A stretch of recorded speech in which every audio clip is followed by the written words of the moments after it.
பீலூப்பர் என்ற திருநாமம் கொண்டு அழைக்கப்படும் மரத்திற்கு ஜெயமங்கலம். மரமாக காட்சி தந்தருளும் காசியில் வாழ்ந்த பிராமண பக்தருக்கு ஜெயமங்கலம்.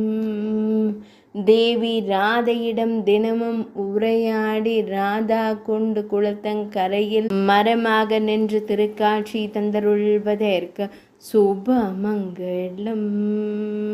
பக்தர்களிடம் உரையாடும் அழகு மரத்திற்கு சுபமங்கலம்.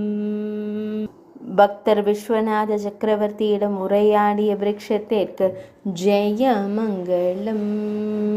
அழகிய விழிகளுடன் காட்சி தந்தருள்வதற்கு சுபமங்கலம்.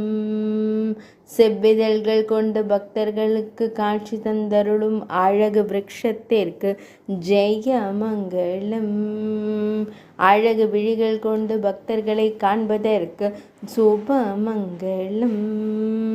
மானச பாவன படித்துறையில் உரைவதற்கு ஜெயமங்கலம்.